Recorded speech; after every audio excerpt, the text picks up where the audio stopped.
Truth be told, the introduction. I ain't got it all figured out, but I got something to say. Let me start by saying this.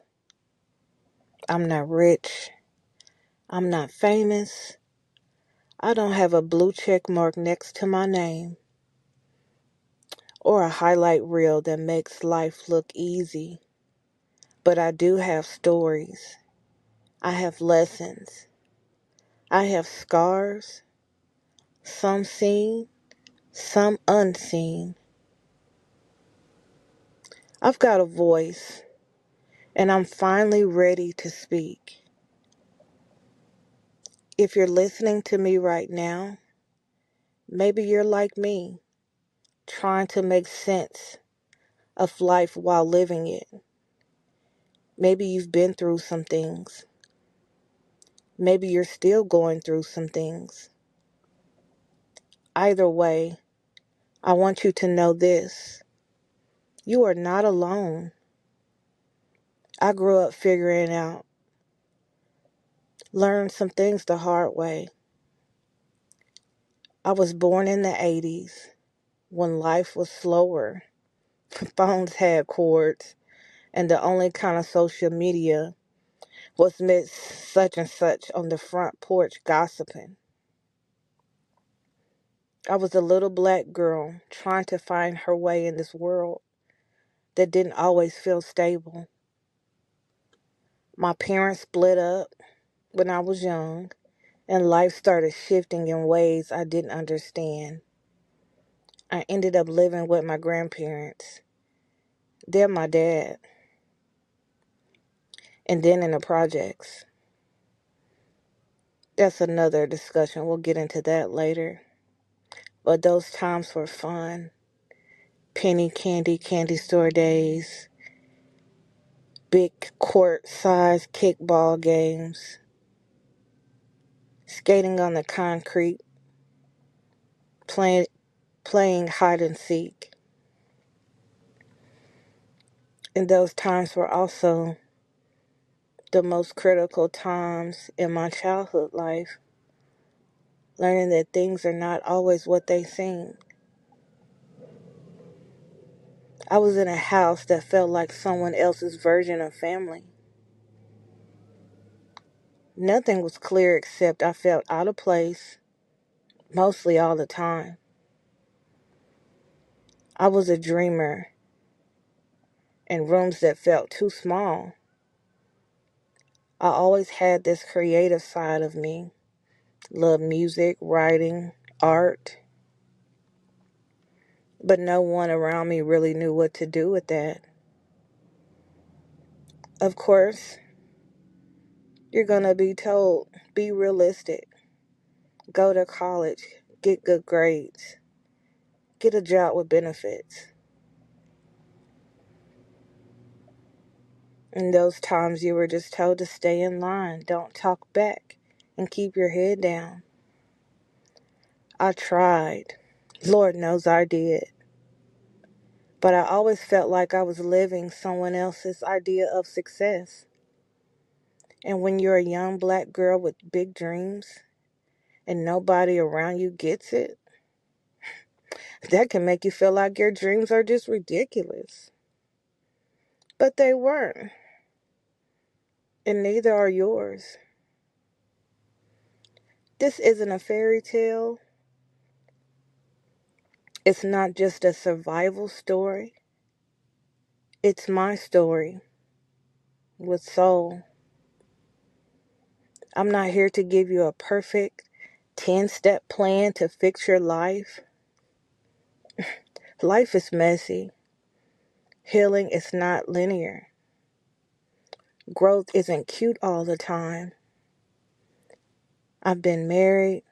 I've been broke. I've cried when I didn't know how to pay my bills. I've held my youngest daughter in my arms as she went through a critical time in the hospital, and I just prayed over her life. I've raised a child with autism who I love fiercely while feeling completely overwhelmed. I've been a single mom, moved away from everything that I thought was familiar to me, to a new place, to break new ground.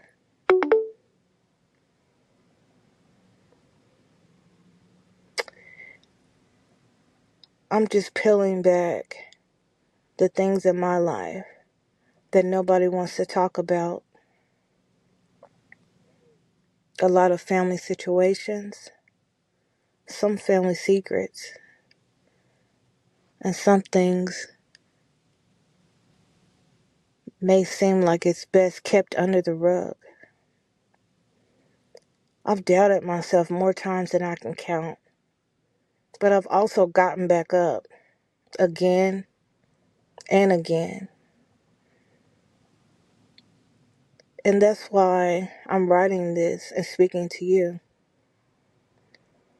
You don't have to be perfect to be useful. This book is part memoir, part toolbox. I'm not here to impress you. I'm here to connect with you. I want to tell you the truth about what I've lived through, not to get applause, but to remind you that you're not crazy, you're not behind, and you're not broken. Each chapter has a story from my life, and I want to share a real tool you can use that may help you. Some of them are simple practices that's helped me survive. Others are mindset shifts that saved me when I was sinking. You might not relate to everything that I'm going to say to you, but I bet you'll find something that hits home. And that's the point. This isn't a lecture, it's a conversation. If you're still going, keep going because you're right on time. So no, I'm not a guru. I'm not trying to be. I'm a black woman in my 40s, still healing, still stretching, still learning how to take care of me, which is so important. I don't have all the answers, but I do know that my story matters, and your story matters too. The pain that we go through isn't pointless.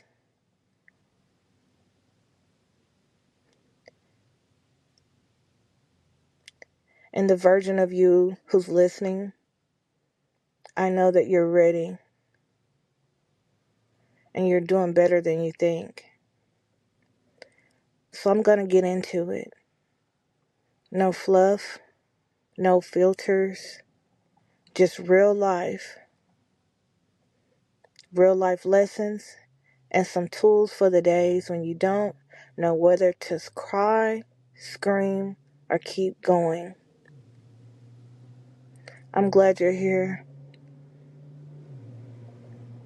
I'm going to get into chapter 1 next. Stay tuned.